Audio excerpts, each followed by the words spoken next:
Welcome to my movement analysis of a goalkeeper half volley. So a goalkeeper half volley is a punting technique used in soccer to play the ball into the opposition's half, start an attack, and get the ball in the opposition's final third. So as you can see here, I've got some clips from various angles of myself performing a drop volley. This clip I love a lot because it hit the gav in about 1, 2, 3, boom. So I've broken this down into 4 phases. First of all, we've got the preparation phase, then followed by the backswing phase.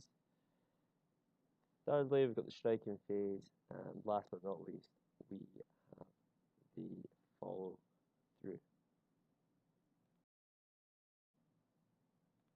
So beginning with the preparation phase here, you can see that I'm about to drop the ball for around about hip height before striking it on the half volley. You can see from this freeze frame that's about to come up here that my neck is in flexion. So I'm looking at the ball. Both shoulders are immediately rotated as I hold the ball. My elbows are both in flexion and my wrists are in a neutral position with the trunk in slight flexion. Moving on to the ankles, you can see that they're both at this instant in plantar flexion, which is primarily performed by the gastrocnemius, which is primarily contracting, whereas the tibialis anterior will be lengthening.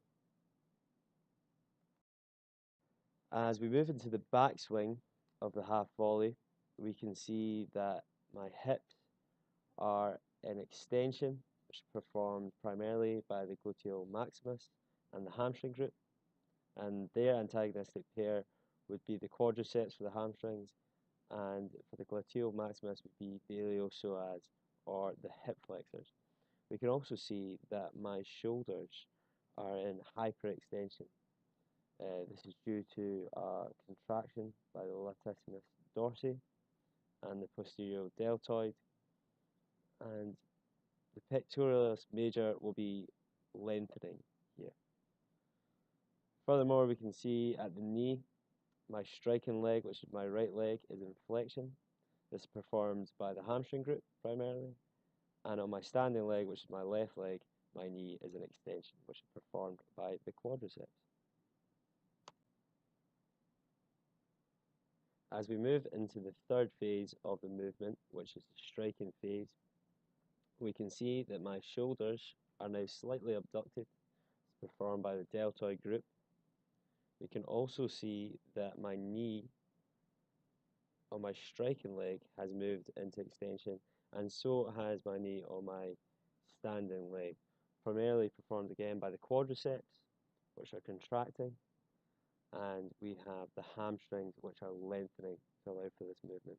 You can also see on my striking foot that the ankle is in plantar flexion, performed by the gastrocnemius, and on my standing leg, my ankle is in a neutral position.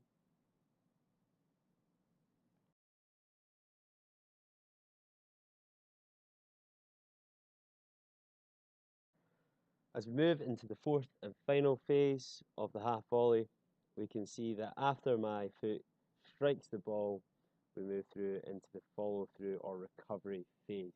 Now, as you can see here from this freeze frame, my foot has actually come above my hip, and my hip has moved on my right side into flexion. Now, this is performed by the iliopsoas, and this is the iliopsoas contracting. We also here have the gluteal maximus lengthening.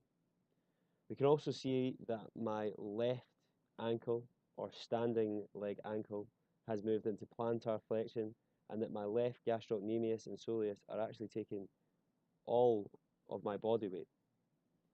We can also see that both knees have moved into extension, which is again performed by the quadricep group.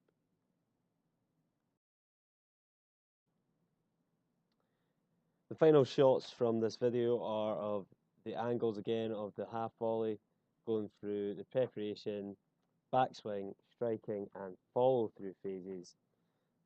We can see here that it's a very complex movement.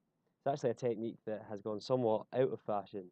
It was very popular in the 90s with goalkeepers such as Barthez, for some fun trivia there.